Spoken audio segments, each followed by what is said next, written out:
kita di kegiatan ngobrol asik budaya positif ya. Telah hadir sama-sama bersama kita pembicara kehormatan kita Bapak Slamet Budianto, SBY MPD selaku Kepala Sekolah SMK Pasar. Narasumber kita yang sama-sama telah hadir di sini yaitu Guru Miati SE, calon guru penggerak angkatan 5 Kabupaten Sarawangun, guru SMA Negeri 4 Sarawangun. Baik, acara pertama yaitu pembukaan yang mana sedang berlangsung. Kita masuki acara yang kedua yaitu pembacaan doa, yang mana dalam hal ini sama-sama kita dan mengucap Bismillahirrahmanirrahim, maka acara resmi kita buka. Yang kedua yaitu pembacaan doa menurut agama dan kepercayaan masing-masing. Berdoa dimulai.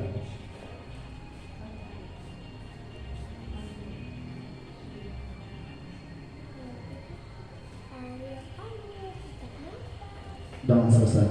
Baik, kita masuki acara yang ketiga yaitu menyanyikan lagu Indonesia. Sama-sama para hadirin sekalian untuk berdiri.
Baik, kita masuki acara yang keempat yaitu sambutan Kepala SMA Negeri 4 Sarawangun kepada Bapak. Bismillahirrahmanirrahim. Assalamualaikum warahmatullahi wabarakatuh. Selamat pagi dan salam sejahtera bagi kita semuanya. Alhamdulillah kami kita bersama-sama bersyukur dari Maha Kuasa pada kesempatan pagi hari ini dan ditemani Ibu kita semua bisa dibuangkan ini bersama-sama kita bantu buku dan melakukan proses dan program yang ada lewati Ibu kita duduk. tentang guru penggerak angkatan 5. Mudah-mudahan kita menang. Saya itu pada salah dari masalah yang kita tidak bisa untuk mengerti. Bapak Ibu yang saya hormati, bersama Pak Guru yang saya banggakan, ini satu kandidat kita semua masa lalu yang telah ikut seleksi, dan mudah-mudahan nanti bisa lancar dan di akhir nanti bisa sukses mendapatkan sertifikat guru. Namun harapan kami khusus kepada guru, karena ini masih satu orang saja yang terima, mudah-mudahan nanti apa yang beliau punya bisa berbagi dengan kita. Karena Pak Guru sampai hari ini kurikulum yang mungkin di program pemerintah akan berubah. Kalau memang nanti guru penggerak sudah banyak yang terjun ke lapangan. Ya, walaupun ada di kurikulum merdeka ada 3 tahapan, ya. Ada 3 poin-poin guru penggerak itu. Sementara apa? Kurikulum merdeka. Sementara kita masih merdeka berubah. Ya, masih dalam kurikulum 13, belum merdeka penuh. Namun nanti kita semua dalam waktu yang tidak tahu kapan, semua sekolah harus menggunakan kurikulum merdeka. Dan saat itu nanti mungkin guru lah yang bisa memahami itu semua. Karena tanpa kita ikut pelatihan, bingung kalau kita belajar dari buku yang ada. Saya sudah baca-baca banyak sini. Dalam kurikulum merdeka banyak di sana pembagian waktu yang kadang kita bingung memecahkannya. Mana yang harus proyek, mana yang harus teori, sebagainya. Nanti mungkin saya minta kepada guru kalau memang sudah selesai modul-modul yang selama ini dia pelajari mungkin bisa berbagi. Dan kami kemarin juga berkoordinasi dengan pihak bendahara. Saya ingin nanti kalau minimal di akhir tahun ini lah, kalau nggak mungkin bulan depan adalah pelatihan yang salah satunya guru. Atau nanti juga guru bisa ngajak teman-teman yang sudah lulus guru penggerak, atau nanti pengajar prakteknya diajak. Ya. Tapi saya yakin lebih paham guru penggerak dengan pengajar praktek, karena pengajar praktek pendamping. Tapi lebih paham dengan guru merdeka, dengan mekanisme saya guru penggeraknya. Jadi guru bisa ngajak temannya untuk memberikan materi ke kita, berbagi pengalaman, berbagi kasih apa ya, ngasih pelajar tidak, berbagi pengalaman yang pernah dialami oleh guru dan rekan-rekannya ke keluarga besar semua. Dan itu nanti akan cari juga yang guru penggerak yang kompeten yang bisa memberikan materi kepada kita. Karena saya ini sekali kawan-kawan kita semuanya, walaupun tidak ikut program guru penggerak, minimal tahu apa sih isi materi program penggerak itu dan apa sih sebenarnya kurikulum merdeka itu.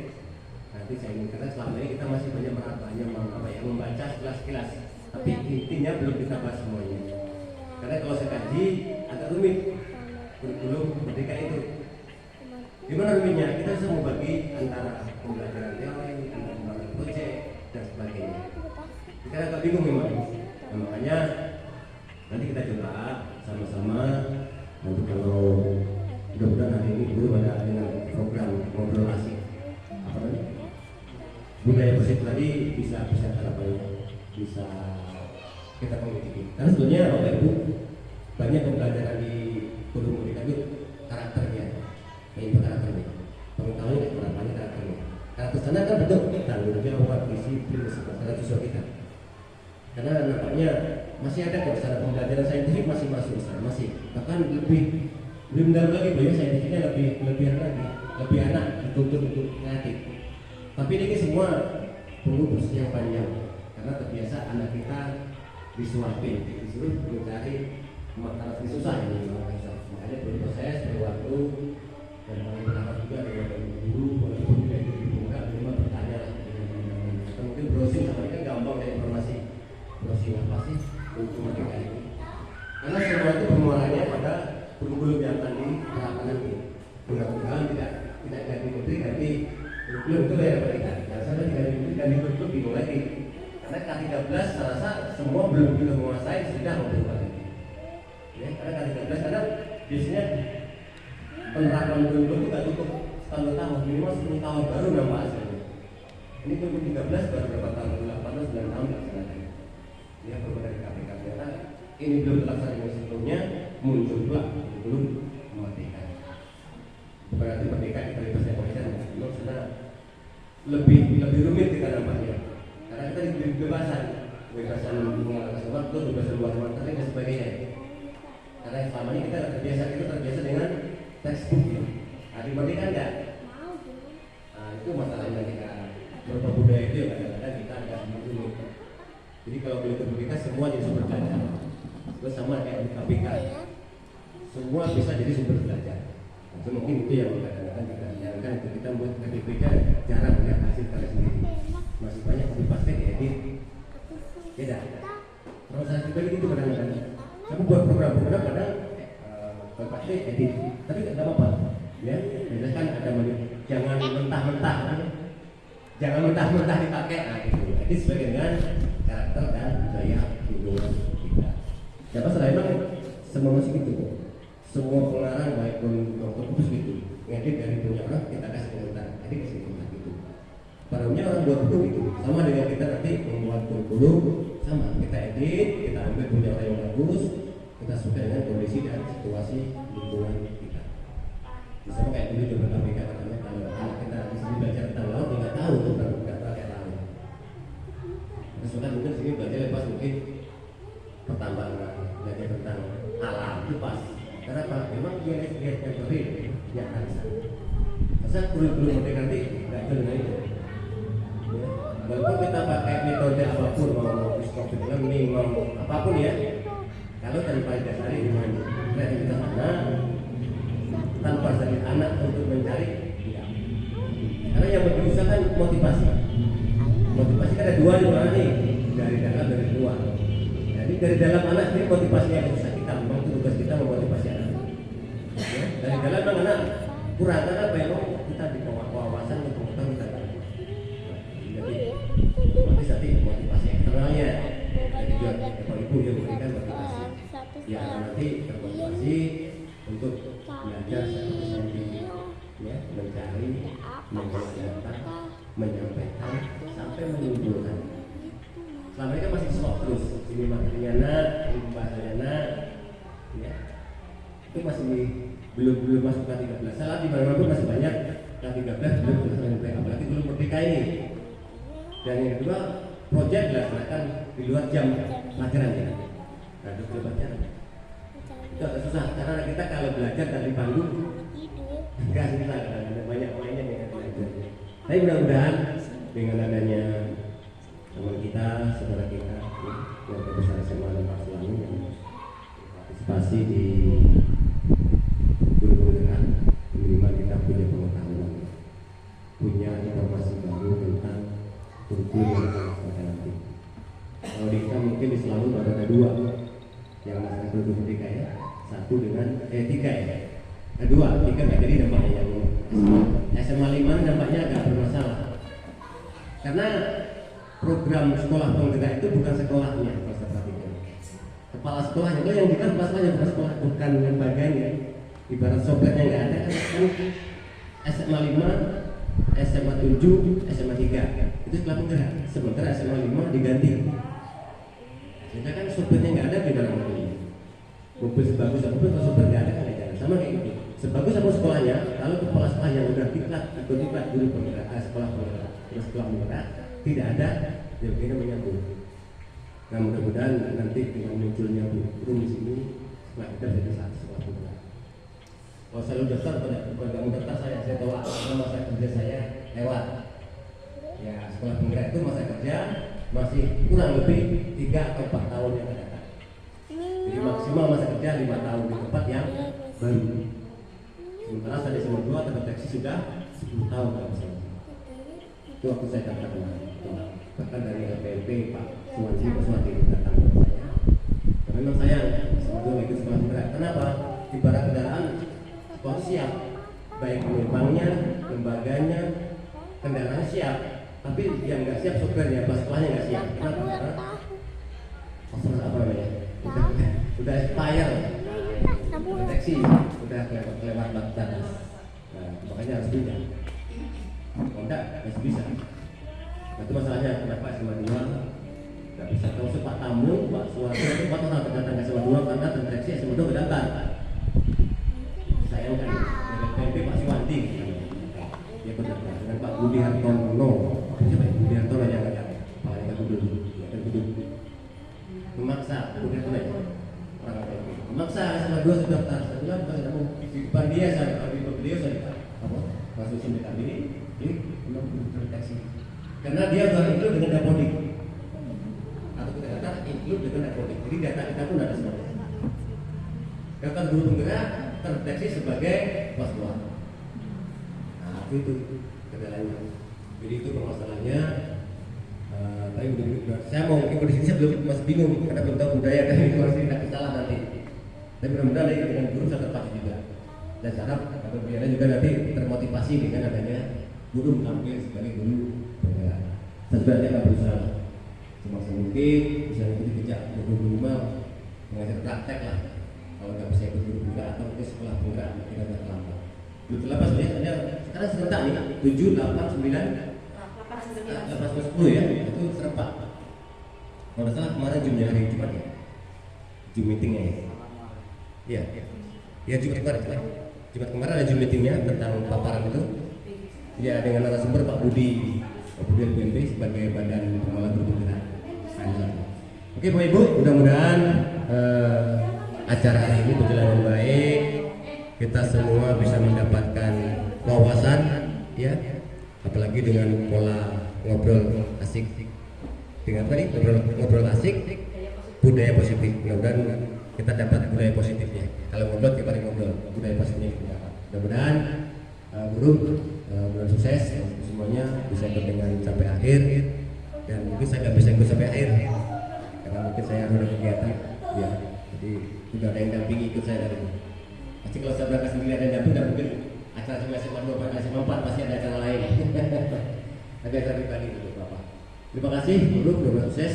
Seperti mau dibantu dan semuanya mudah-mudahan tetap sehat semuanya, ya, sukses semuanya dan hari ini kegiatannya bisa lancar sampai akhir. Wassalamualaikum warahmatullahi wabarakatuh. Oke, terima kasih kepada Bapak Kepala Sekolah Smp Pasar Lamun. Baik, kita selanjutnya yaitu masuk ke acara inti kita siang hari ini, yaitu ngobras bukos, ngobrol asik budaya positif. Ya, dengan narasumber kita Guru TSE, calon penggerak angkatan 5 Kabupaten Sarawangun, Guru SMA Negeri 4 Sarawangun. Kepada Ibu, kami silakan.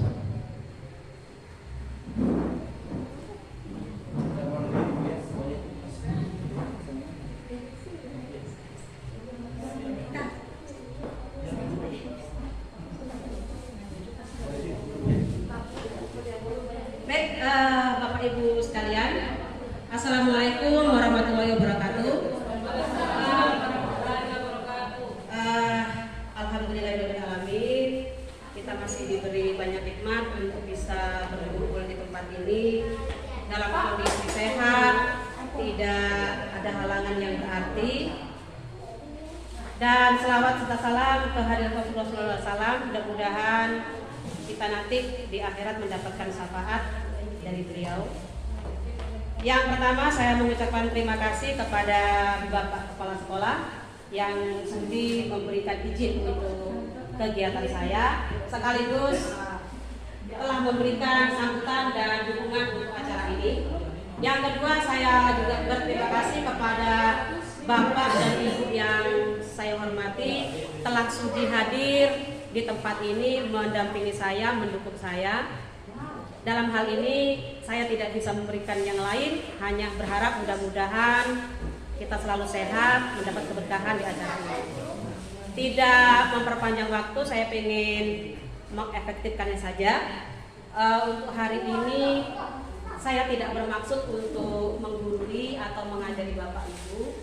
Saya sedang posisi dalam pendidikan dan saya mendapatkan tugas untuk belajar. Hari ini saya berkesempatan hadir bersama Bapak Ibu untuk belajar dari Bapak dan Ibu.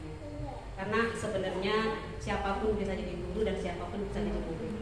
Hari ini saya adalah muridnya. Saya akan belajar di ruang ini dengan dukungan Bapak dan Ibu.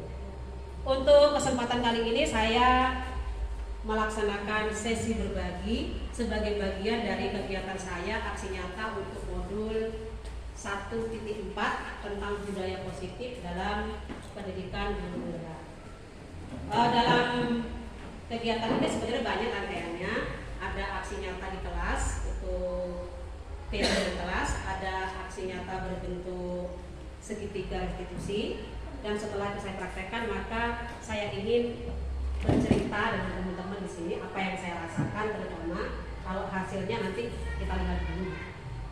Untuk yang tertulis di depan, ngobras glukos, dari tulisan itu sebenarnya bukan hanya kebetulan. Sebenarnya kemarin saya pengen gagasnya itu ngotak tapi pintar. Tapi kok rasanya saya lebih suka di sini. Kenapa dia ngobras glukos? Yang pertama, ada 3 sebenarnya. Yang pertama, saya tidak ingin kita punya kegiatan itu terlalu resmi, terlalu formal. Biarlah kita santai, ngobrol gitu ya. Ngobrolnya asik, tetapi ngobrolnya itu ngobrol yang membangun, ngobrol yang bermanfaat.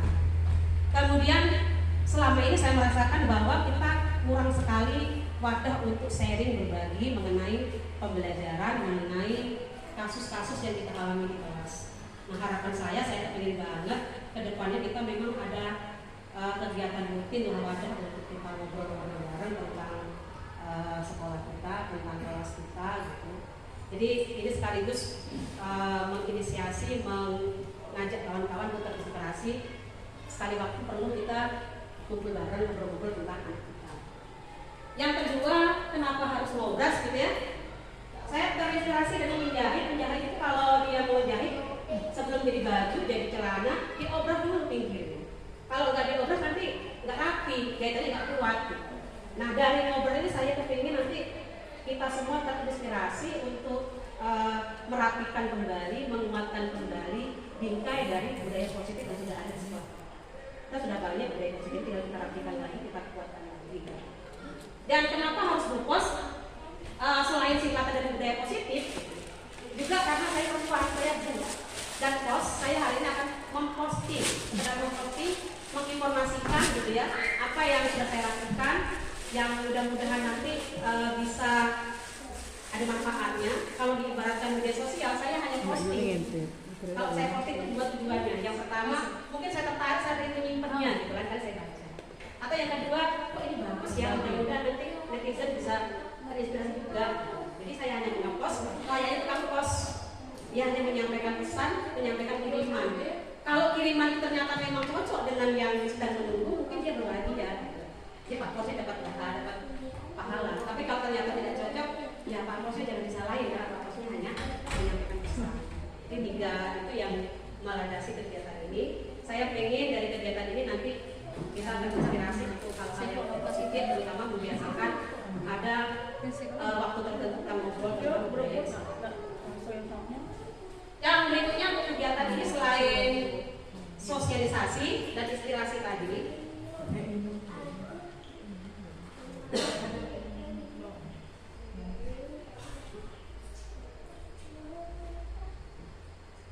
ya ini 2 tujuan yang ingin dicapai dari kegiatan ini. Saya kepengen menceritakan bagaimana perubahan paradigma tentang restitusi gitu ya, berkaitan dengan budaya positif. Bapak Ibu sekalian, pendapatnya si Ki Hajar Dewantara dan kita itu luar biasa banget tentang pendidikan. Dia mengatakan bahwa sekolah itu adalah pusat peradaban. Sekolah diumpamakan sebagai lahan untuk bercocok tanam dan mulut dalam bibit-bibitnya. Sementara dulu adalah petaninya. Apa yang dilakukan petani, Bapak Ibu? Petani akan membersihkan lahannya, menggempurkan lahannya, kemudian dia pupuk biar benih-benih itu bisa tumbuh dan berkembang di sana. Dari pemikiran Ki Hajar Dewantara itu kita bisa simpulkan bahwa memang sudah tugas kita guru lah untuk menciptakan bagaimana lingkungan di sekolah itu cocok untuk anak-anak kita supaya dia bisa tumbuh. Nah, bagaimana kita menciptakan lingkungan yang cocok? Kita menanamkan lingkungan positif, lingkungan dan mana nanti setiap warga sekolah itu bisa saling berinteraksi, saling belajar, saling mendukung, gitu ya, sehingga bisa timbul kebiasaan-kebiasaan yang baik. Kebiasaan yang baik itu nanti akan menjadi karakter yang baik. Dan dari karakter yang baik itu nanti akan terbentuk budaya yang baik alias budaya yang positif. Dan tanpa kita sadari budaya positif yang kita lakukan sekarang itu akan jadi peradaban bangsa ini di tahun-tahun ke depan, entah 10 tahun lagi, entah 15 tahun lagi. Anak-anak yang kita bangun sekarang nantinya penting di masyarakat kita. Karena itu memang perlu bagi kita bagaimana menciptakan budaya yang positif. Nah, permasalahannya adalah selama ini kita sudah berupaya gitu, menciptakan suasana itu sudah sedemikian rupa sampai kita buat aturan-aturan, kita juga sudah menyediakan sanksi-sanksinya, bahkan mungkin penghargaan-penghargaannya, tapi ya hasilnya mungkin belum seperti yang kita harapkan. Nah, untuk pemanasan dulu kita coba nonton bareng dulu lah, tapi saya lupa bawa speakernya gitu ya.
Oke, demikian ya Bapak Ibu. Dari kisah film pendek tadi, kita coba meredaksikan diri kita sendiri. Saya ingin mungkin Bapak Ibu ada yang mau berpendapat dalam film ini. Terutama saya pengen pendapatnya Ibu Nadia, karena saya tahu betul selama ini Ibu Nadia sudah sekian tahun berkomitmen untuk mendisiplinkan siswa, mendisiplinkan murid kita. Dengan film tadi itu bagaimana menurut pendapat Ibu?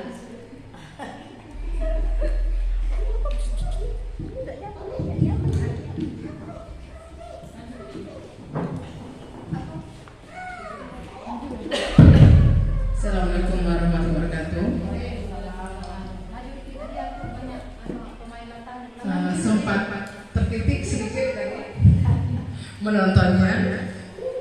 Mungkin pelajaran yang bisa kita ambil ya selaku seorang guru, mungkin kita tidak langsung menjustis seorang anak ya kalau terlambat itu, ataupun juga dia melakukan tindakan berulang-ulang terlambat dengan ponis yang negatif gitu. Mungkin apa salahnya sesekali kita bertanya apa sebab, mengapa, kemudian apakah dianya memang itu dilakukan dengan sengaja atau tidak, seperti itu. Ya terus terang saya pernah negatif, mungkin terbawa ke perilaku dia yang mungkin ketika dia berada di kelas 11 itu mirip seperti di kelas 10 gitu. Jadi perilaku langsung pemikiran negatif terhadap dia. Mungkin kedepannya bisa jadi apa yang dilakukan dia di kelas 10 dan kelas 11 ataupun di kelas 12 itu mungkin tidak sama penyebab dia terlambat. Ya mungkin kita perlu budaya positif khususnya terhadap anak didik kita. Assalamualaikum warahmatullahi wabarakatuh. Terima kasih Ibu Nadia, sangat menginspirasi kami sebagai senior yang selama ini kami perhatikan dan jadikan teladan.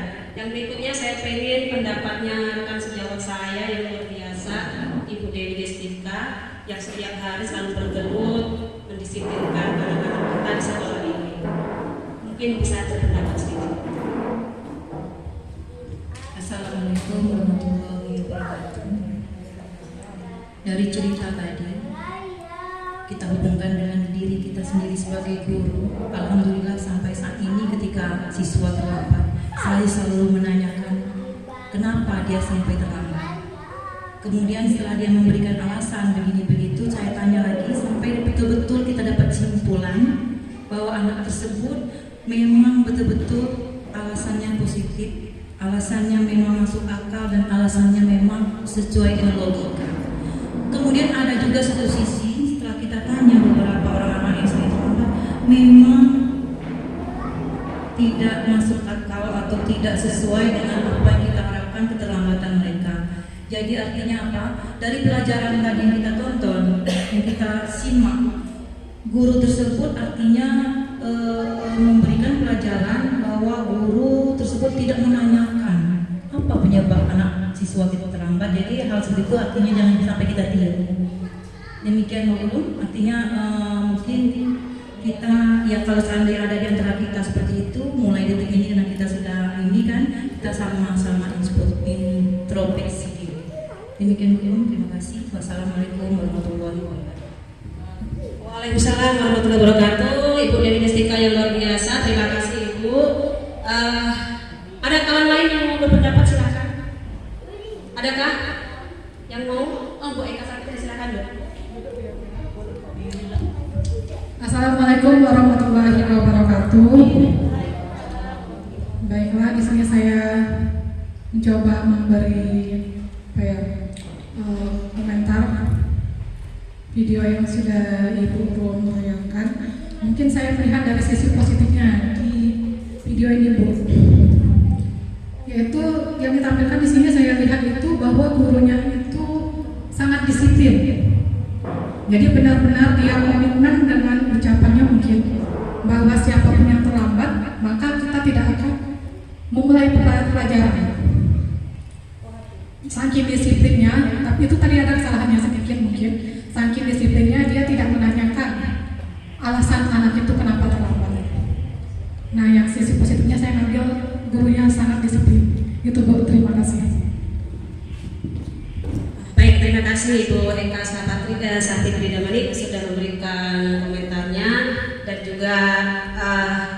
sisi positif yang ditampilkan tadi. Saya sendiri sebagai guru juga, walaupun saya tidak yang terdepan dalam mendisiplinkan murid, terus terang saya sih pernah terbawa suasana seperti yang tadi itu pernah, meskipun tidak sedasar itu, karena itu kan didramatisir ya. Tapi menjustis memang jujur pernah saya lakukan. Tapi dengan inspirasi ini dan beriringnya perubahan keadaan, saya bertekad seperti Bu Dewi tadi, sedapat mungkin lah ya, murid kita itu juga manusia yang pengen juga diperlakukan seperti manusia. Dan saya yakin yang saya lakukan sebenarnya ya ada lagunya ini. Tiada yang salah, gitu kan? Karena aku manusia biasa yang bisa hilang dan lupa berulang-ulang kali. Tapi kalau hilang dan lupa itu dimaklumi ya Pak Ustadz ya. Gimana Pak Ustadz? Asal jangan sengaja ya Pak.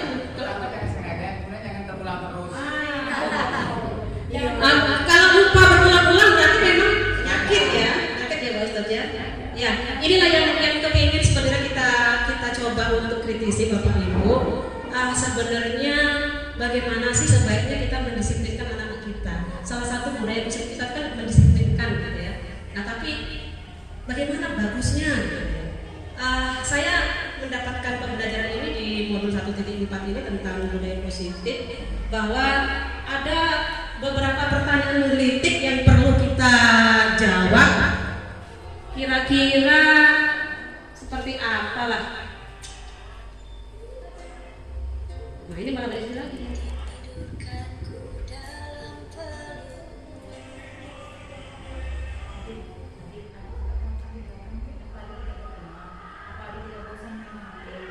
Ini mundur ya.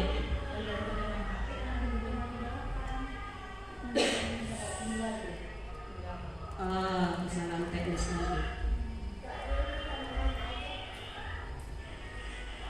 Butuh operator ini Bu Era. Saya tadi pengen menyampaikan 3 pertanyaan. Ini dia, udah lewat lah. Sebenarnya gitu ya Bapak Ibu, kita sering memberikan hukuman-hukuman untuk mendisiplinkan anak. Nah ini dia pertanyaannya. Apa hukuman itu bisa mendisiplinkan anak sih sebenarnya? Setuju nggak kita dengan hukuman itu bisa membuat anak disiplin? Karena selama ini selalu aturan dikaitkan dengan hukuman. Yang kedua, kalau kita ngasih hukuman dengan anak yang positif, nah ini pernah saya lakukan juga sih. Misalnya kita suruh dia baca, kita suruh dia ngambil sampah, apakah itu bisa meningkatkan disiplin anak? Hukuman seperti itu, walaupun sebenarnya positif hukumannya. Dan yang ketiga, kita sering memberikan penghargaan kepada mereka yang berprestasi, pada mereka yang istilahnya sudah melakukan perubahan baik. Nah, apakah penghargaan yang kita berikan itu bisa memotivasi dia untuk meningkatkan belajarnya? Terus terang, mungkin Bu Era tahu, saya sering dengan Bu Era itu untuk nilai ekonomi tertinggi saya kasih hadiah. Tapi perlu juga kita pikir, apakah itu bisa membuat dia lebih termotivasi belajar atau tidak? Ini beberapa pertanyaan yang perlu kita renungkan. Ibaratnya seperti ini Bapak Ibu. Nah ini kegiatan kepala tangan. Saya umpamakan, anggaplah Pak Ferdi dengan saya. Pak Ferdi punya sesuatu Pak yang Bapak genggam, sesuatu itu berharga sekali. Terus saya minta Pak Ferdi buka tangan Bapak, kasih sini ke saya. Kira-kira kalau sesuatu yang berharga di tangan Bapak itu Bapak genggam, terus saya minta Bapak membuka, apakah Bapak akan membuka? Itu yang berharga dalam hidup Bapak. Belum tentu dibuka. Bagaimana kalau seandainya Pak Ustadz di genggaman tangan Bapak ada sesuatu yang sangat berharga untuk Bapak, dan saya merayu Bapak, buka lah Pak, tahu yang isinya. Kira-kira Bapak buka atau tidak? Apa yang dimaksud? Tidak, ibaratnya Bapak sedang menggunakan sesuatu. Nah sesuatu itu bukan berarti bentuk benda ya Pak, ini ibaratnya saja. Kemudian saya melalui bapak lah supaya buka bagaimana mantu gitu. Nah kira-kira bapak mau bukanya atau tidak? Belum tentu juga. Tapi sebenarnya gini ya bapak, seandainya bapak memang memegang sesuatu yang memutuskan membuka dan tidak bapak ya, mau dibuka atau mau tidak, bapak yang khususkan. Sekeras apapun guru merayu, kalau buka dan buka juga. Bapak ini juga jangan mentang-mentang ini mantan guru saya paksa, belum tentu juga dia mau buka. Nah dari sini sebenarnya kita bisa menentukan bahwa yang menentukan anak berubah tuh ternyata bukan orang lain, tapi anaknya sendiri. Kita juga sebenarnya. Siapa sih yang bisa mengendalikan diri kita? Ternyata cuma kita sendiri. Orang lain tuh hanya menggoda, hanya membujuk, tapi keputusan terakhir tetap ada pada diri kita. Nah, ini yang berkaitan dengan yang akan kita bahas hari ini, berkaitan dengan budaya positif. Jadi simpulannya tadi yang berpengaruh adalah diri itu sendiri. Maka ini salah satu kritik terhadap teori tentang respon ya, oleh teori kontrol. Teori kontrol mengatakan bahwa adalah ilusi atau bahasa kitanya tidak akan berhasil seorang guru itu mengontrol murid. Yang kedua, kritik teori kontrol terhadap teori stimulus respon adalah kritikan dan membuat orang merasa bersalah itu bisa memakan karakter. Itu juga bohong. Jadi kalau kita mengkritik orang, kamu tuh salah ini, kemudian kita selain mengkritik itu membuat dia merasa bersalah, gitu kan? Itu juga tidak bisa menguatkan karakter dia. Membuat merasa bersalah itu contohnya begini, misalnya, Pedi, awak kan tadi datang siang ini, kira-kira baik kan? Artinya saya membuat situasi bagaimana Kak Devi merasa bersalah. Apakah itu bisa ya, menguatkan karakter Pak Pedinya? Itu perlu kita pikirkan. Ini teori kontrol ini enggak sepakat ya. Yang berikutnya adalah bahwa semua penguatan positif, efektif dan bermanfaat. Artinya contohnya tadi penguatan kita kasih hadiah, yang ranking kita kasih hadiah, yang juara kita kasih hadiah. Apakah itu efektif dan bermanfaat untuk membentuk karakter murid-murid kita? Dan terakhir yang dikritik oleh teori kontrol ini adalah apa benar orang dewasa itu memiliki hak untuk memaksa? Di sekolah ibaratnya itu adalah dewasa. Apakah kita berhak memaksa murid yang lebih muda pada kita? Teori kontrol mengatakan itu tidak mungkin. Apa alasan mengatakan seperti itu? Nah ini kritik teori kontrol terhadap teori yang selama ini berkembang, yaitu stimulus respon. Dalam teori stimulus respon mengatakan bahwa kita bisa mengubah orang agar berpendapat sama dengan kita. Itu yang selalu kita lakukan. Kita pengaruhi anak-anak kita agar berpendapat berubah seperti pendapat kita. Tapi menurut teori kontrol itu tidak bisa. Kita hanya bisa memahami nilai positif agar anak itu menengok nilai positifnya, bukan melihat pandangan kita.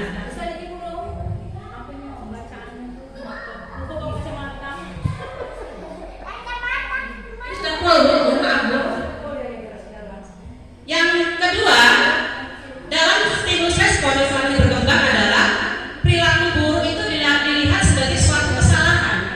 Dalam teori kontrol, kita melihat bahwa semua perilaku itu ada tujuannya, termasuk perilaku yang salah tadi, yang menyimpang tadi, itu ada tujuannya. Ada sesuatu yang mau dilakukan. Yang ketiga, pendapat stimulus respon mengatakan orang lain itu bisa mengontrol diri kita. Dalam teori kontrol mengatakan yang bisa mengontrol diri kita sebenarnya kita sendiri.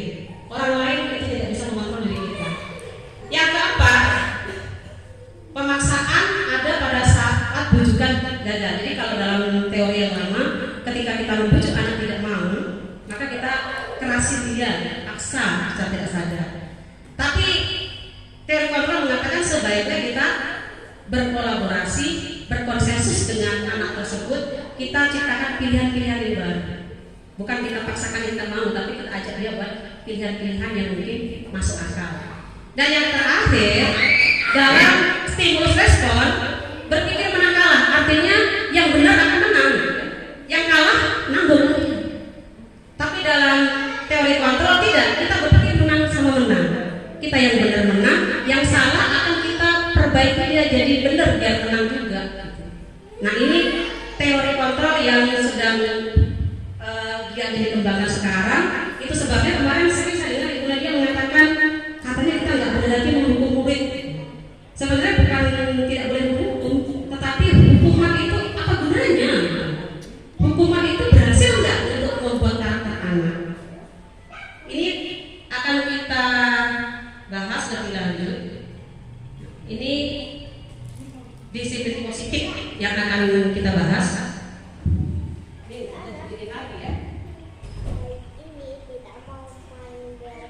Dalam modul yang akan kita bahas sebenarnya isinya hanya ini, bahwa kalau tadinya kita menggunakan teori stimulus respon ternyata hasilnya tidak bagus.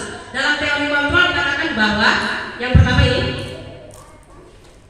kita tidak bisa mempengaruhi orang lain atau mengontrol orang lain, kecuali orang lain itu orang sendiri yang mengontrol diri. Kemudian selama ini kita berbicara dengan istilah disiplin. Sebenarnya disiplin itu apa? Apakah disiplin berarti patuh pada aturan? Nah, di sini sampaikan bahwa sebenarnya disiplin itulah belajar mengontrol dirinya. Jadi kalau hanya patuh aturan, ada sesuatu di sana, belum tentu dia bisa mengontrol diri dia. Kemudian teori kontrol mengatakan bahwa semua perilaku memiliki tujuan itu ya. Tujuan itu adalah motivasi. Setiap orang bertindak itu ada motivasinya. Kita kelompokkan motivasi jadi dua di sini. Yang pertama untuk menghindari hukuman. Bisa jadi anak-anak kita itu patuh sama kita, bukan berarti kita berhasil mengontrol dia, tapi karena dia merelakan kita atur, dia merelakan dikontrol oleh kita dalam apa itu untuk menghindari hukuman, atau mungkin untuk mendapatkan imbalan yang kedua. Saya maulah kalau disuruh bohong misalnya mengerjakan tugas ini tugas itu biar dapat nilai bagus. Nah, tujuannya itu bukan dia patuh dengan saya, tapi dia pengen dapat nilai bagus. Yang lebih bagus sebenarnya ada di sini. Ketika anak mau melakukan sesuatu karena pengen menghargai diri dia sendiri. Saya mau belajar karena layaknya saya seorang pelajar. Karena saya pengen dihargai sebagai pelajar. Ya belajar. Dan yang seterusnya, anak itu melakukan sesuatu karena nilai-nilai kebajikan atau sesuatu yang memang itu bagus diakui oleh semua orang. Nah, ketika anak kita melakukan sesuatu hanya karena nomor satu, nomor dua, itu berarti motivasi eksternal. Karena takut sama temannya, karena pengen dapat nilai, itu eksternal. Memang berhasil, tapi efeknya itu tidak lama. Kalau dia mau dapat nilai dengan guru nilainya bagus, mungkin kalau gurunya bukan guru, mungkin dia berbeda. Atau kalau yang kedua dia pengen karena takut hukuman, karena guru itu ganas segala, dia patuh dengan guru lain dia berbeda. Tapi kalau anak melakukan karena yang nomor 3 dan nomor 4, karena pengen menghargai diri dia sendiri, pengen menghargai nilai-nilai yang bagus, ada atau tidak ada orang, dia tetap melakukan itu. Sama seperti kita. Ketika kita ada aturan, kenapa sih kita harus pakai helm? Sebenarnya apa tujuannya? Kenapa kita pakai yang kemarin 3M? Pakai masker, cuci tangan. Sebenarnya tujuannya bukan cuci tangannya, tapi jaga kesehatan. Pakai helm bukan helmnya, tapi keselamatannya. Ketika seseorang pakai helm hanya biar tidak kena tilang, maka kalau nggak ada polisi dia buka helmnya. Ketika seseorang tadi pakai cuci tangan, pakai masker, takut kena rahasia, kalau nggak ada rahasia dibuka semuanya. Tapi kalau dia meyakini bahwa oh iya, aku pakai helm ini untuk keamanan, maka ada atau tidak ada razia dia pakai helm. dia ada atau tidak ada corona, tetap ada dia cuci tangan, tetap aja dia pakai masker kalau itu dianggap perlu. Artinya apa Bapak Ibu? Kita mestinya gitu ya, yang tadinya kita sering menghukum, memberikan hadiah dan sebagainya, ada baiknya kalau kita mengubah itu menjadi pola pikir yang diyakini oleh anak-anak kita. Kalau kita menyuruh dia mengerjakan tugas bukan karena dapat nilainya, tapi memang tugas itu bermanfaat untuk dia. Nah, bagaimana kita membuat itu jadi keyakinan? Atau bahasanya gini aja lah, Pak Ustadz yang tahu betul, ketika seseorang disuruh sholat, kalau dia cuman berpikir sholat itu bukan kebutuhan dia, maka kalau ada orang dia sholat, malulah muslim masa nggak sholat gitu ya. Tapi kalau dia yakin bahwa sholat itu untuk dia, kewajiban dia, ada nggak ada orang, dia tetap sholat.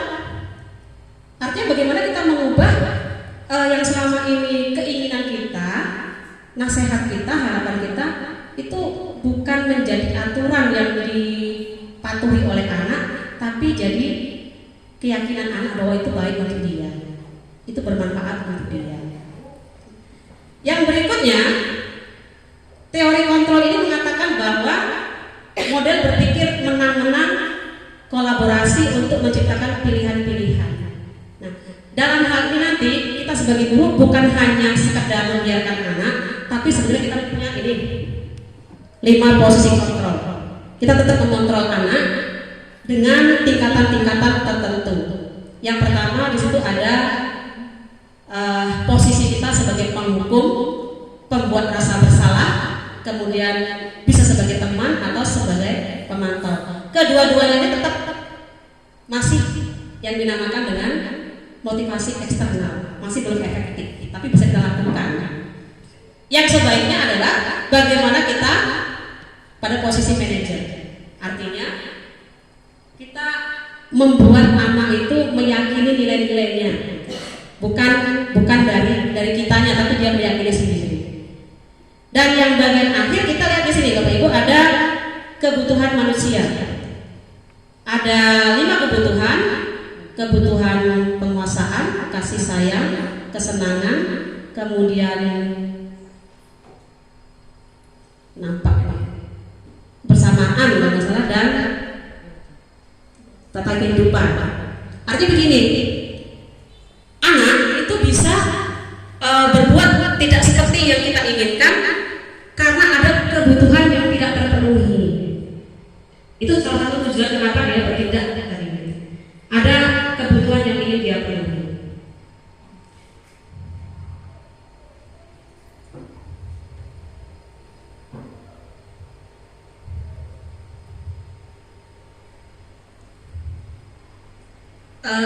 Di bagian ini kita akan melanjutkan dengan disiplin positif dan nilai-nilai kebijakan. Untuk nilai-nilai kebijakan kita tadi sudah memahami bahwa kita harus mengubah saran, masukan, nasihat kita kepada anak kita bukan lagi menjadi aturan, tetapi menjadi keyakinan anak. Nah, karena itu bagaimana kita menanamkan nilai-nilai itu? Di seluruh dunia sebenarnya punya nilai-nilai sendiri-sendiri, dikatakan nilai-nilai kebajikan universal yang diakui oleh semua agama maupun semua bangsa. Dan di negara kita mencetuskan nilai-nilai kebajikan untuk pelajar kita itu adalah seperti yang dirangkum dalam profil pelajar Pancasila. Ini nilai-nilai kebajikan yang akan kita tanamkan kepada murid kita, mulai dari beriman bertakwa, kemudian mandiri, bernalar kritis, berkebinekaan global, bergotong royong, dan kreatif. Ini nilai-nilai kebajikan yang kita tanamkan, bukan kita yang nyuruh, bukan kita, tapi anak kita sendiri yang meyakini itu, bahwa itu nilai kebajikan yang perlu dilaksanakan. Berikutnya ini kita bahas yang tadi saya sampaikan bahwa anak berbuat karena ada motivasinya, kemudian apakah hukuman itu bermanfaat atau tidak, dan solusi terakhir kita adalah restitusi. Nah, ini motivasi yang saya ceritakan. Ada motivasi internal, ada motivasi eksternal. Motivasi eksternal adalah yang selama kita lakukan yang datangnya dari luar diri anak, yang sebaiknya kita lebih mengarah kepada motivasi internal. Ini yang menjadi tujuan kita. Bagaimana kita mengubah paradigma anak menjadi suatu keyakinan positif.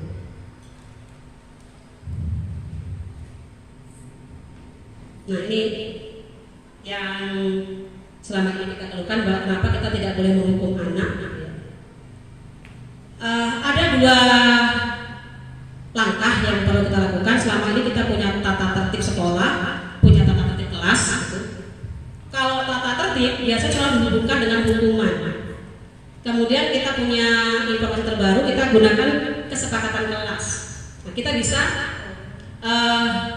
memberikan kontrol kepada anak lewat hukuman atau lewat konsekuensi. Nah, minimal kita alihkan dari hukuman menjadi sebuah konsekuensi.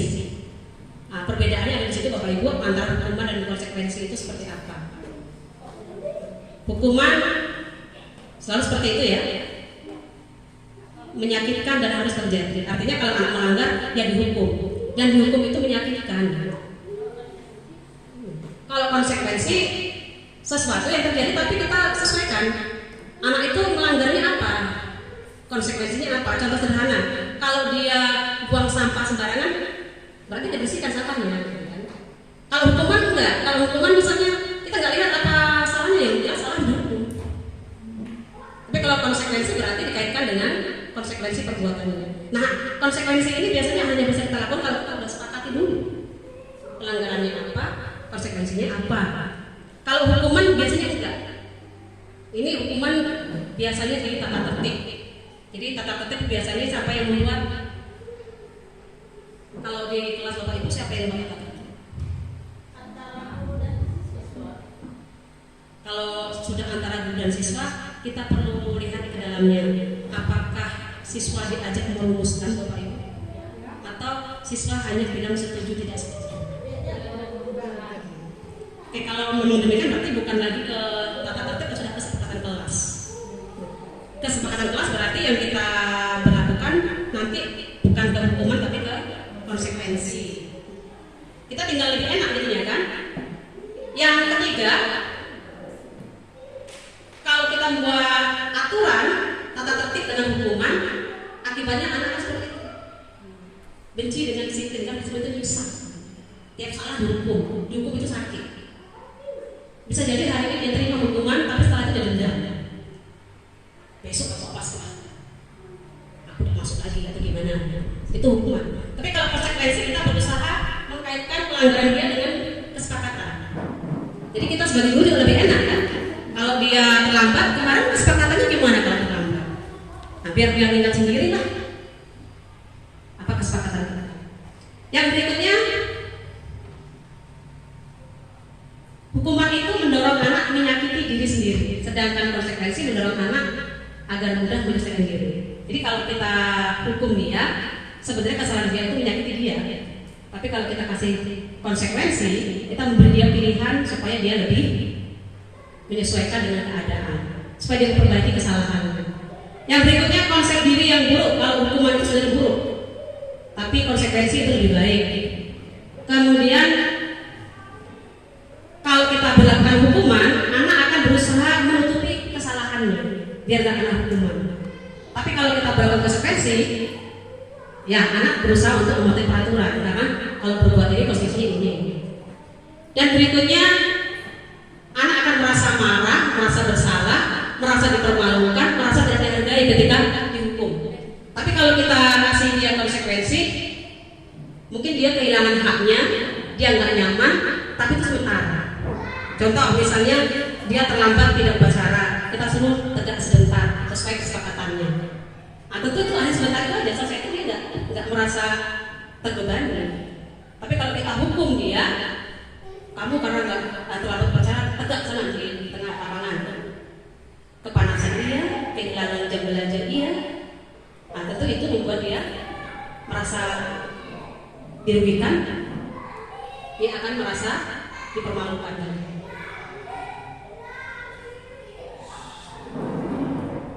Nah, di sini ada beberapa tindakan yang kita bisa gunakan membedakan antara hukuman dan konsekuensi. Intinya hukuman itu sering nggak masuk akal, diberikan sepihak oleh guru. Tapi kalau konsekuensi dikaitkan dengan kesepakatan, yang itu memang sudah disetujui oleh anak. Kita tinggal nagih saja. Nah, contoh di sini misalnya mencatat 100 kali dalam buku kalimat saya tidak akan terlambat lagi karena terlambat ke sekolah. Kira-kira ini hukuman atau konsekuensi? Datang terlambat, kita suruh nulis 100 kali tidak bakal terlambat. Iya. Kenapa? Orang kita nggak tahu kenapa dia terlambat, tiba-tiba langsung suruh nulis kayak gitu dan ada kaitannya gitu kan? Apa besoknya langsung dia rajin? Yang kedua, disuruh lari mengelilingi lapangan basket 2 kali karena terlambat hadir di sekolah. Terlambat hadir, suruh lari keliling lapangan. Ada kaitannya nggak dengan pelanggarannya? Dan seterusnya, Bapak Ibu, ini hanya latihan bagaimana kita membedakan antara konsekuensi dengan hukuman.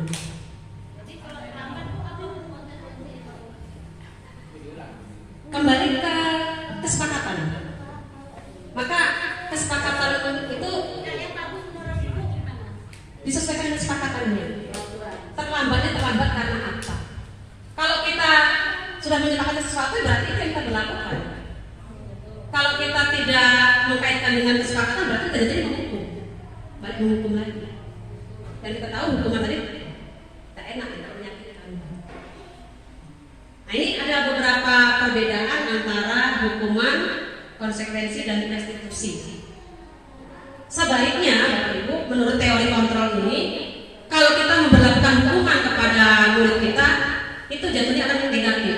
Minimal kita berada pada konsekuensi. Nah, syukur-syukur kita bisa menerapkan restitusi. Artinya kalau tadi konsekuensi kita kaitkan dengan kesepakatan, nah apapun itu restitusi.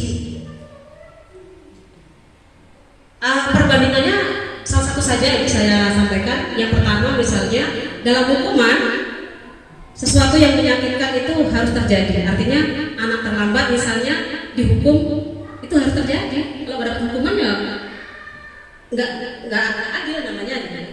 Tapi dalam konsekuensi sesuatu memang harus terjadi, tapi belum tentu menyakitkan karena udah sepakat duluan. Di awal udah sepakat. Nah, dalam restitusi kita kasih pilihan-pilihan. Bukan hanya sekedar diingat kesepakatan, tapi kita kasih anak pilihan. Contoh bedanya antara hukuman, konsekuensi, dan restitusi. Nah, yang kita harapkan dalam mendisiplinkan anak minimal kita berada pada konsekuensi, bukan pada hukuman. Kalau bisa ke restitusi itu lebih bagus. Nah, ini pandangan kita terhadap bagian yang lain tadi, yaitu tentang bagaimana kita mengasih hadiah atau penghargaan kepada murid, apakah itu efektif atau tidak. Ini beberapa kritik teori kontrol terhadap penghargaan. Ternyata penghargaan itu menurunkan kualitas. Logikanya seperti apa? Karena biasanya kita kalau dikasih penghargaan, tujuan kerja kita itu hanya untuk mendapatkan penghargaan itu. Jadi kualitasnya ya sebatas itu. Apalagi kalau dilihat dari syariahnya. Yang kedua, penghargaan itu bisa mematikan kreativitas. Kita ingat waktu kita masuk sekolah di Wiyata, kan tujuan kita dapat itu ya, penghargaan di Wiyatanya. Bagaimana kita menggarap sekolah kita? Bukan seperti yang kita mau gitu kan? Bukan seperti kreativitas kita, tapi seperti tuntutan di item-item penilaian itu. Nah, itu contoh bahwa penghargaan malah mematikan kreativitas. Karena kita tujuannya cuma penghargaan itu, seperti yang dimau oleh penghargaan, malah mematikan kreativitas kita. Yang berikutnya, penghargaan mengurangi motivasi intrinsik. Jelas, karena penghargaan dari pihak luar, berarti dia motivasi eksternal, bukan dari kemauan kita, tapi karena pengaruh pihak luar. Yang berikutnya, pengaruh jangka pendek dan jangka panjang. Penghargaan biasanya hanya berpengaruh jangka pendek. Kalau nggak ada penghargaan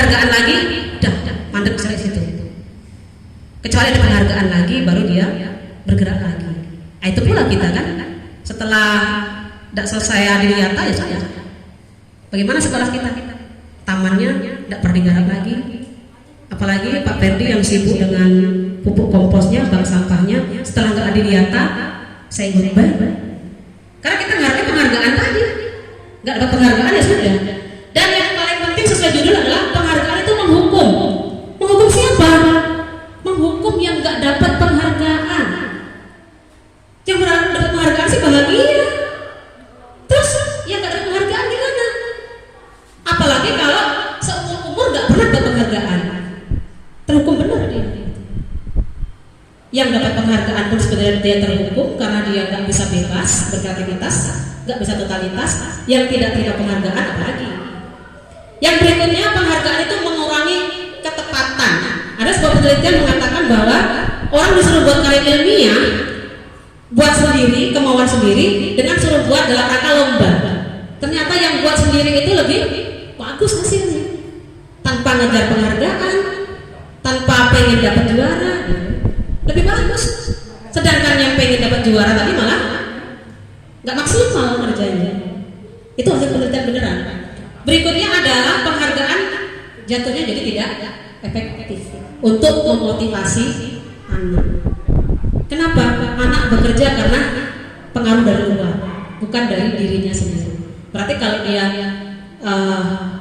pengen ranking 1 biar dapat hadiah, ya sebatas hadiah itulah. Bukan dia belajar karena dia sadar dia butuh belajar. Yang berikutnya terakhir, penghargaan bisa merusak hubungan. Bukan hubungan pernikahan sih, tapi hubungan antara pihak yang dapat penghargaan dengan yang tidak dapat penghargaan tadi. Harusnya mereka bisa berteman terus, salah satunya diiri, dia terus. Kapan giliran saya? Nah, ini kritik teori kontrol terhadap tidak efektifnya kita ngasih penghargaan atau hadiah-hadiah. Meskipun itu bagus, tapi formatnya yang harus kita ubah. Kita boleh ngasih penghargaan bukan karena dia dapat nilai bagus, tapi karena dia berproses. Dihargainya karena dia perjuangannya, bukan nilai bagus. Coba kalau selama ini saya lakukan, yang nilai ekonomi tertinggi saya kasih hadiah. Ya anak berjuang kan dapat nilai tinggi, apapun caranya. Kalau perlu nyontek sekalian, ya kan? Buka Google sekalian biar dapat hadiah dari guru. Tapi kalau anak itu bukan untuk mendapatkan penghargaan, memang dia pengen nggak boleh bagus dia belajar. Nah ini yang perlu kita cermati untuk mendisiplinkan murid-murid kita. Nah ini yang solusi terakhir yang ditawarkan tadi adalah restitusi. Apa sih restitusi itu? Itu dia proses menciptakan kondisi bagi murid untuk memperbaiki kesalahan mereka, sehingga mereka bisa kembali ke kelompok mereka dengan karakter yang lebih kuat. Artinya begini Bapak Ibu, ketika murid kita sudah melakukan kesalahan, bukan kita hukum, tapi kita bagaimana caranya dia memperbaiki kesalahan sehingga dia terhormat kembali ke kawan-kawannya walaupun pernah berbuat salah. Ada trik-triknya, ada langkah-langkahnya. Nah ini ciri-ciri restitusi.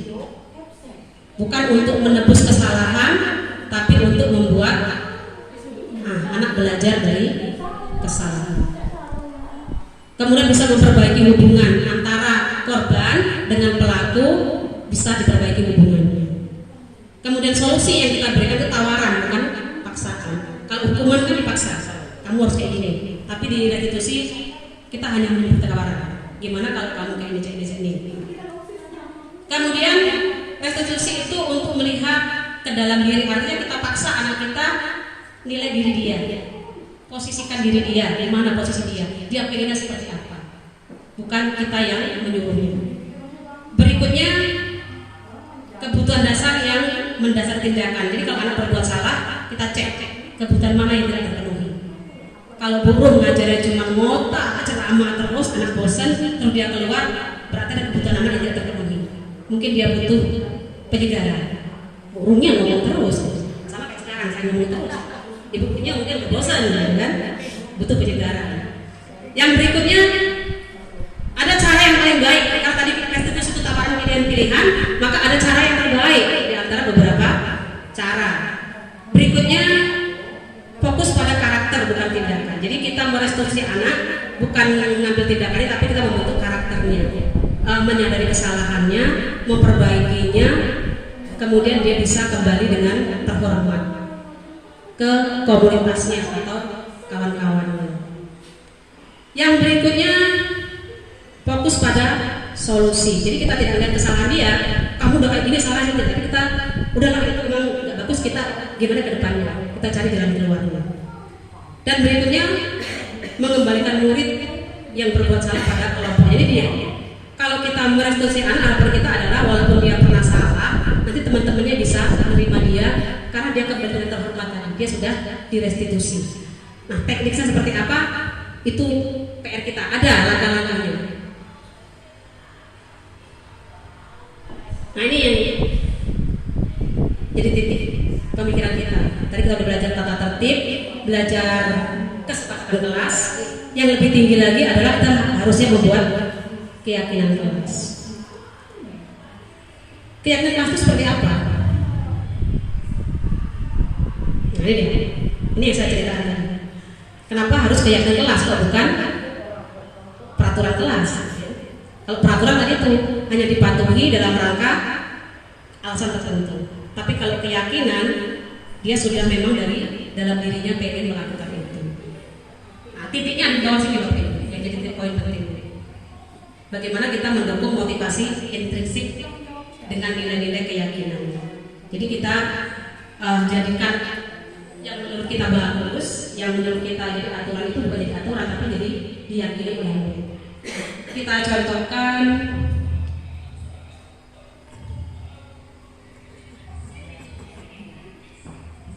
nah ini dia.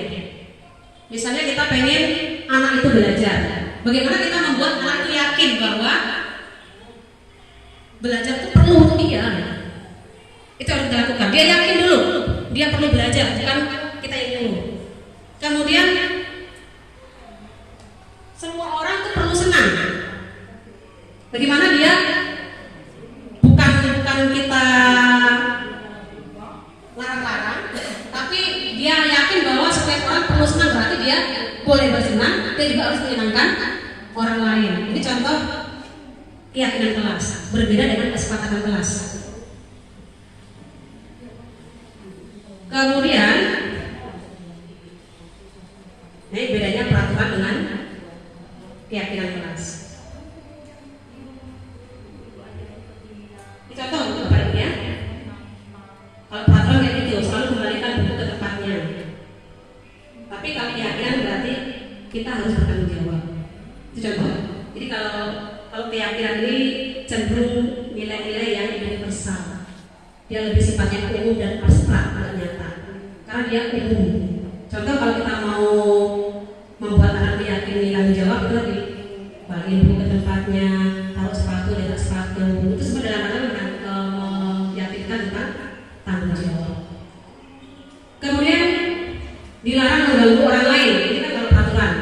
Dalam keyakinan kita buat bagaimana kita menghormati orang lain. Nah, ini keyakinan kelas, bisa kita lihat yang lain-lainnya.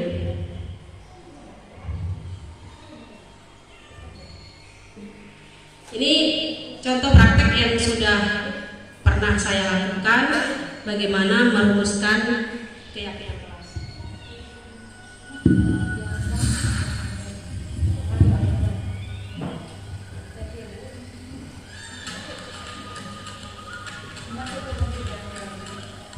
Jadi tahapannya Bapak Ibu kalau membuat keyakinan kelas, kita minta anak kita menuliskan nilai-nilai baik yang mau dia lakukan, didata semuanya. Kita minta dia untuk menampilkan, caranya sih terserah kita, tapi saya pakai seperti itu. Yang dia mau itu yang seperti apa?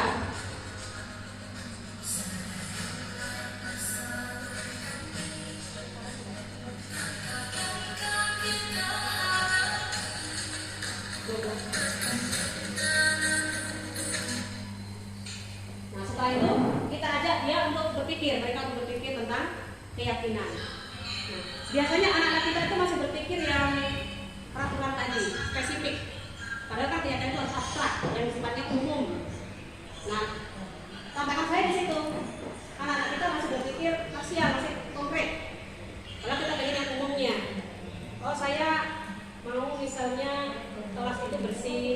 mau kawan itu nggak jahil.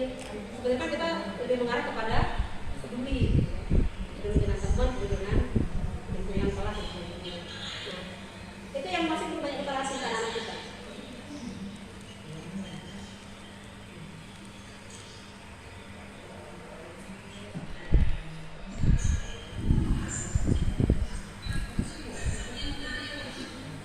Ini kemarin saya sempat tanya ke anak-anak, kalau belajar rata-rata semuanya sepakat dan itu memang penting. Tapi ketika saya menanyakan apakah tugas belajar itu perlu untuk Anda, di 21-23 yang hadir 4 orang mengatakan enggak. Bapak Ibu bisa tebak orangnya siapa? Yang itu kan. Nah, tapi kita coba tanamkan ke dia, kenapa tugas itu perlu dan bermanfaat untuk dia. Ada itulah kesempatan kita untuk membuat keyakinan tadi, biar anak terlatih untuk meyakini nilai-nilai positif. Nah harapannya kan kalau dia sudah yakin, tergerak sendiri untuk melakukan. Tapi tidak instan begitu ya. Perubahan baik itu dikit-dikitnya. Kalau berbuat dan perubahan yang jelek gampang langsung balik.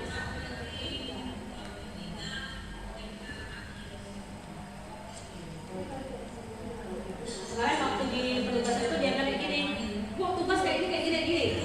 Maka saya bisa masukkan ke sana. Berarti bukan tugas tak perlu gitu ya, tapi format cara menggunakan tugasnya yang mungkin perlu diperbaiki. Tapi tugas memang membantu dia.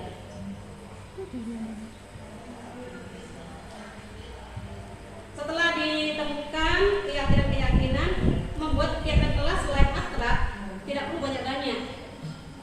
Cukup hal-hal yang dirasa perlu. Kalau memang banyak yang diperlukan, kita seleksi mana yang lebih urgen untuk dilakukan. Dan mungkin untuk kita lakukan. Jangan dipaksakan keyakinan bagus tapi tidak perlu kita laksanakan. Dan siap untuk mengoreksi ya Bapak Ibu. Kita sudah buat kelas hari ini, besok kita perlu ingatkan. Kita perlu cek kembali apa kelas kita itu sudah sesuai. Jadi selalu direvisi dan direvisi.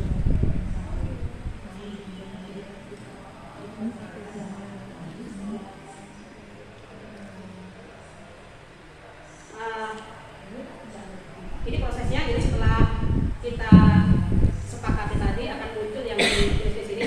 Kebetulan saya belum buat hasil yang bagusnya, ini hasil real di lapangan kemarin. Setelah disepakati kita hasilkan beberapa keyakinan kelas. Tapi saya buat ini khusus untuk kelas makroekonomi saja. Kalau Bapak Ibu yang wali kelas kan bisa buat keyakinan kelas untuk kelasnya plus untuk makronya. Nah harapan saya nanti kalau saya sudah buat keyakinan kelas ekonomi, maka pas belajar ekonomi harusnya itu saya paham terus. Ini ya kesepakatan kita. Kalau ada yang nota berarti kemarin keyakinan kita apa nota? Nah sekedar meninjau ulang saja. Yang belum tentu anak langsung sadar. Tapi saya yakin kalau kita lakukan terus, lama-lama anak kita iya ya. Dengan dari dirinya sendiri, bukan karena kita membutuhkan. Ini salah satu testimoni dari refleksi lah, testimoni dari peserta didik.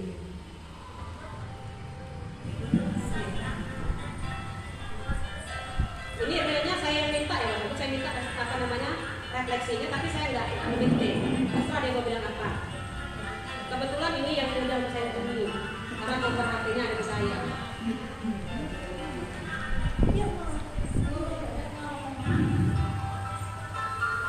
Iya, udah bawa speakernya Bu.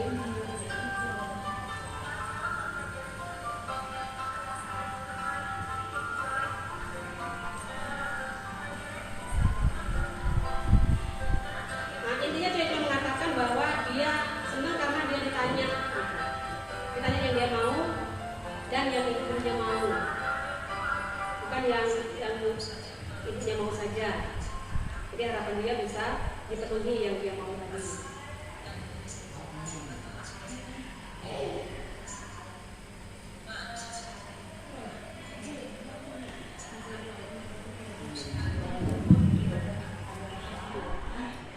Yang saya sampaikan cuma seperti ini Bapak Ibu. Saya sudah melakukan praktek untuk keyakinan kelas.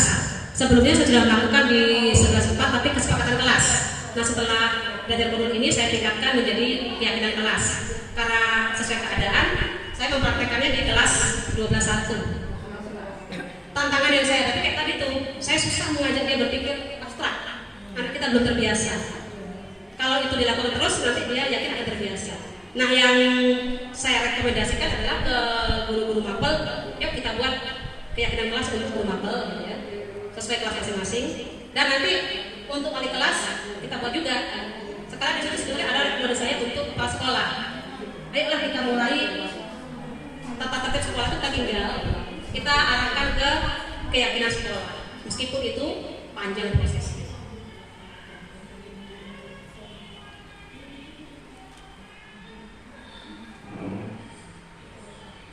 Jadi untuk keyakinan kelas Bapak Ibu dalam prakteknya tadi, pertama kita minta siswa untuk mendata nilai-nilai positif apa yang dia yakini. Setelah itu kita seleksi, kita sepakati mana yang mau kita lakukan lebih dulu. Nah, syaratnya adalah keyakinan kelas itu sifatnya nilainya yang kegiatannya positif, maksudnya kalimatnya positif. Kita tidak mengatakan, contoh gini, nggak boleh permisi pas lagi menjelaskan, misalnya kita mau seperti itu. Tapi itu yang positifnya, dengarkan guru yang sedang menjelaskan. Berarti kita meminta dia mendengarkan, tapi kita tidak melarang. Contoh yang lain misalnya dilarang berkeliaran, berarti kita nyuruh dia diam, ya kita bilang saja silahkan berdiam, tunggu. Itu misalnya, contoh positif dan negatif itu. Atau yang lain kita mau melarang anak jangan berlari-lari, maka kita bilang silahkan berjalan. Berarti kita melarang berlari bukan dengan mengatakan yang negatifnya, tapi yang positifnya, yaitu silahkan berjalan. Nah itu teknisnya. Setelah dinyatakan dalam bentuk positif, kemudian ingat jangan banyak-banyak. Kalau kebanyakan susah aplikasinya, malah susah juga nanti kita memperbaikinya. Jadi sepenuhnya, entah 5 atau 3 itu sudah bagus. Nanti kita revisi terus. Dan yang terakhir, Bapak Ibu, keyakinan kelas itu harus kita tulis dan selalu kita pampang. Kalau perlu tempel di dinding, apalagi kalau keyakinan kelas ya, tempel di dinding kelas biar dilihat setiap hari. Kalau untuk guru mapel, setiap ngajar berarti tampilkan, gitu kan, biar anaknya lihat kembali. Dan kalau seandainya terjadi pelanggaran-pelanggaran, tinggal tengok lagi keyakinan kelas. Menurut teman-teman saya itu efektif. Kalau saya terus terang belum saya lihat hasilnya karena baru minggu kemarin saya praktekkan itu. Dan kebetulan kan kita belum melihat minggu berikutnya. Tapi saya yakin ini bagus untuk kita pertimbangkan.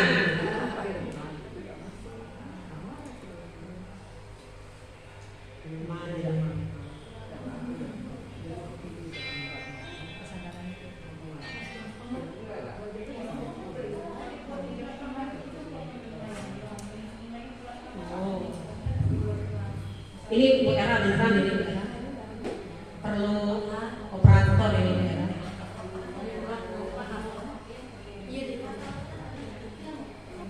Saya mau balik Bu Era.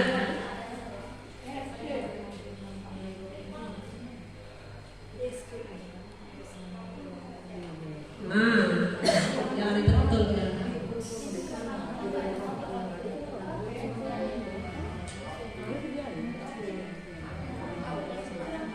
Nah ini contoh perubahan yang sudah saya lakukan dari membuat kesepakatan kelas sudah diubah menjadi keyakinan kelas. Nah tinggal inilah, ini kalau belajar di online saya bisa tampilkan di layar HP-nya anak-anak, tapi kalau online jadi cara kita tadi ya Bapak Ibu, bagaimana kita mengontrol anak kita.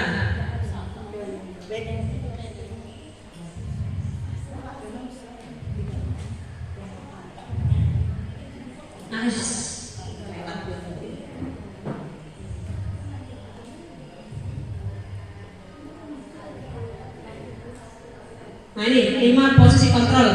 Saat kita akan menerapkan keyakinan kita punya 5 posisi kontrol Bapak Ibu. Kita bisa mengontrol anak murid kita yang pertama sebagai penghukum. Kita boleh mengontrol anak kita sebagai penghukum. Nah, efeknya apa? Gitu. Tadi kami sepakat. Penghukum itu ternyata tidak bagus. Jadi sebaiknya kita beralih ke posisi berikutnya, yaitu pembuat merasa bersalah. Tadi seperti saya singgung dengan Pak Ferdi misalnya, biar dia menjadi kesalahannya, ternyata efeknya tidak bagus. Karena itu bisa membuat anak jadi minder. Begitu dia merasa bersalah, saya pernah bahkan waktu ngajar di SMP lagi pramuka saya buat anak merasa bersalah dengan orang tuanya, nangis beneran, pingsan beneran dia ya. Saking merasa anaknya sudah meninggal ternyata, jadi dia merasa bersalah beneran. Tidak bagus juga gitu kalau buat merasa bersalah itu. Berarti kita beralih ke yang berikutnya sebagai teman. Jadi kita mengontrol anak kita dalam posisi sebagai teman boleh, tapi ternyata ada efek tidak bagusnya. Kadang-kadang kalau kita menganggap dia sebagai teman, dia tergantung dengan kita. Dia pengen kita dekat dengan dia, gitu kan? Kita pengen dia selalu menyupport kita, nyupport dia terus gitu, sebagai teman. Maka kita bisa beralih ke sebagai pemantau. Nah, kalau kita punya kegiatan kelas atau kita punya kesepakatan kelas, kita tinggal sebagai pemantau aja. Dia benar-benar kayak gini. Ini peraturan nomor berapa? Yo, diingat ya. Berarti kita memantau saja kan? Nah, yang paling bagus adalah kita sebagai manajer. Apa yang namanya sebagai manajer? Nah, ini kita terapkan dengan segitiga restitusi. Apa yang kita lakukan dalam segitiga restitusi? Nah, ini untuk menanamkan tadi Bapak Ibu, ketika anak kita melanggar, kita pengen menetapkan 5 kontrol kita tadi. Kalau kita pada posisi manajer, bagusnya seperti ini, ketika anak melakukan kesalahan, saya masuk nanti, terutama dengan jam itu saya akan masuk. Sedepat ini saya masuk. Terus bagaimana dengan guru-guru lain? Kan dia kecewa itu dengan Randy. Sekian lama udah masuk. Saya berusaha lalu saya akan berubah. Ini sekali kali itu, dan satu yang perlu diingat waktu itu saya rekam, dia tahu saya itu. Mungkin tidak real banget, tapi jawabannya saya yakin real. Tidak direka-reka, memang kayaknya inian, cuma janjinya itu yang perlu kita ulang-ulang. Ini sekedar contoh praktek saja. Kalau semua guru melakukan ini, saya yakin dah lama-lama juga akan terbentuk hatinya. Ini praktek yang kedua. Nah, ini Bapak Ibu juga tahu anaknya. Kasus dia adalah selalu pulang lebih dulu. Ternyata kenapa Bapak Ibu? Dia takut hujan. Karena kemudian dia melanggar, kalau hujan memang hujannya begitu sekali. Maka baru ada menandakannya belum bisa dia mau pulang. Berarti kan ada kebutuhan yang kami penuhi di situ. Memang ada kebutuhan dia. Kalau ini agak jelas juga suaranya. Nah, restitusi yang saya lakukan adalah dia sudah menyadari bahwa itu tidak bagus. Nah, kedepannya dia berusaha untuk dia sendiri, bukan saya nyuruh gitu. Dia sendiri yang berjanji mau datang tepat waktu, badannya diusahakan tepat waktu. Nah, yang paling penting adalah ada di refleksinya. Hal ini kan sifatnya subjektif ya, apalagi kalau direkam. Yang bagusnya itu kalau fail kan direkam. Nah,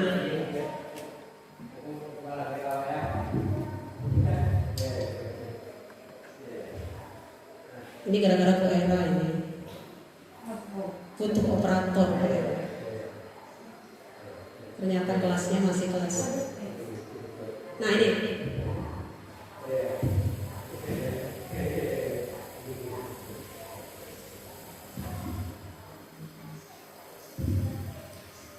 tadi kata apa dari muridnya, kalau di restitusi kita lebih suka. Kenapa? Karena waktu di nasihat juga merasa dimarahi dan merasa diperhatiin karena ditanyain kenapa, pengennya seperti apa.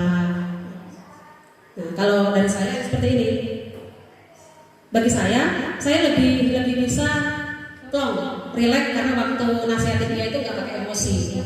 Berarti kita restitusi itu nggak bisa dia salah langsung kita sini restitusi, nggak bisa kayaknya. Kita cari posisi yang nyaman dulu untuk berestitusinya. Nah, intinya akhir dari pembicaraan saya ini saya mencoba menyampaikan bahwa budaya positif kita itu bisa kita laksanakan, terutama dari disiplin gitu ya. Pertama, mungkin ada baiknya kita merubah dari peraturan dan hukuman serta hadiah tadi, kita geserlah menjadi minimal kesepakatan kelas, di mana dalam membuat kesepakatan itu kita memang melibatkan anaknya, maunya dia seperti apa, terus kita sampaikan juga maunya kita. Nah, kita ambil tengah-tengahnya gitu kan. Bagaimana kita sebagai guru tidak terzolimi, anak pun tidak terzolimi. Karena kalau kita selama ini buat peraturan kelas, datang tepat waktu ini, anak juga menuntut kita juga kan. tiba tepat waktu. Akhirnya karena kita juga, tapi kalau kita kesepakatan, misalnya kita rumuskan datang tepat waktu, ya kita punya toleransi seberapa. Kita pun akan terdiri juga kan, ayo kita sepakat dengan anak nih. Itu contoh saja. Yang kedua, ini memang tidak instan, tapi kalau kita coba-coba terus, saya rasa kita pun lebih pasti, anak pun akan lebih terbiasa. Nah, syukur-syukur kalau kita bisa merubah dari kesepakatan menjadi keyakinan lagi. Artinya kita mindset anak itu yang terlalu niat dari dalam dirinya yang kita tumbuhkan. Bukan karena pengen dapat nilai, bukan karena takut dihukum, tapi sadar sendiri. Itu memang panjang ya. Bahkan kita yang dewasa khusus. Dan yang berikutnya adalah keyakinan kelas itu harus segera kita mulai. Sedikit demi sedikit saya ajak teman-teman untuk ke sana. Mudah-mudahan apa yang saya sampaikan ini walaupun tidak banyak, sebenarnya banyak materinya, tapi kita nggak sanggup saya menyampaikan sendiri di sini. Saya selalu berusaha untuk belajar dan saya ingin belajar itu tidak sendiri. Saya bahagia kalau saya belajar dengan teman-teman. Kita bisa cari waktu untuk cari tahu lagi. Yang saya sampaikan itu ada sedikit yang saya praktekkan. Dari sedikit itu saya merasakan enaknya tadi. Mudah-mudahan nanti Bapak Ibu juga bisa mempraktekkan dan merasakan enaknya. Untuk akhir kegiatan ini saya nanti minta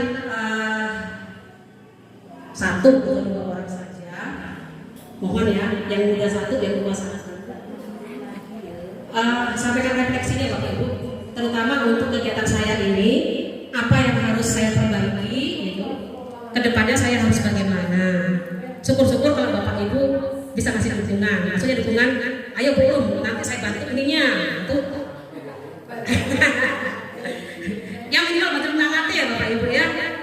Sekali lagi saya mengucapkan banyak terima kasih Bapak Ibu sudah ada di sini, sudah mau mendengarkan saya walaupun saya tidak ada apa-apanya gitu. Saya selalu berharap dukungan dan bantuan Bapak Ibu terutama untuk menyelesaikan pembelajaran saya sebagai calon guru penggerak. Dukung saya supaya saya memang layak untuk jadi guru penggerak. Untuk hari ini saya ucapkan terima kasih. Saya kembalikan ke moderator.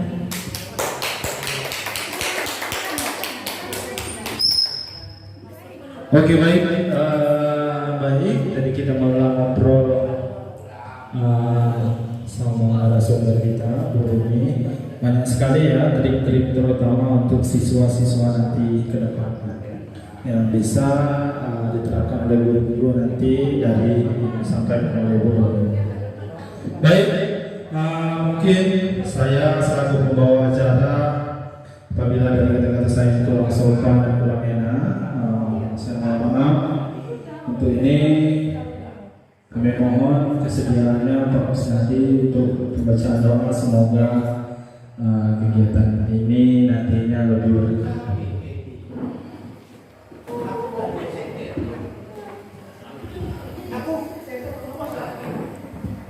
Bismillahirrahmanirrahim. Alhamdulillahirabbil alamin. Salatu wassalamu ala asrafil mursalin sayyidina wa maulana Muhammad wa ala alihi wa sahbihi ajma'in. Allahumma ighfir lana dzunubana wa liwalidayna warhamhuma kama rabbayana shaghira wa li jami'il muslimin wal muslimat wal mu'minina wal mu'minat al ahya'i minhum wal amwat wa tabi'ana wa banahum bi khairin bi rahmatika ya arhamar rahimin. Allahumma sallimna wal muslimin wa afina wal muslimin wa'fu anna wa 'anil muslimin wa qina wa iyyahum syarra masaibid dunya wa din bi rahmatika ya arhamar rahimin. Allahumma ja'al auladana wa dhurriyyatina wa liwalidayna wa talamidana min ahlil ilmi wa ahlil khair wa ahlil jannah wa la taj'alna wa iyyahum min ahli syarri wa ghair innaka 'ala kulli syai'in qadir. Rabbana atina fid dunya hasanah wa fil akhirati hasanah wa qina adzabannar. Wa sallallahu ala sayyidina Muhammad wa ala alihi wa sahbihi ajma'in. Salamun alal mursalin walhamdulillahi rabbil alamin. Taqabbalallahu minna minkum taqabbal ya karim. Baik, dengan berakhirnya pembacaan doa yang tadi, maka berakhirlah acara kita pada siang hari. Saya Binasa, wassalamualaikum warahmatullahi wabarakatuh. Assalamualaikum warahmatullahi wabarakatuh. Saya baru saja melakukan aksi nyata untuk sesi berbagi di modul 1.4. Gimana ya? Untuk langkah pertama ini sudah lumayan sih buat saya gitu ya. Alhamdulillah teman-teman sangat mendukung, mereka mau bersama saya hingga acara selesai. Dan meskipun tidak mudah, ada aja tantangannya, tapi saya yakin ke depannya ini akan menjadi awal yang indah buat saya. Saya yakin saya bisa. Insya Allah bisa. Amin.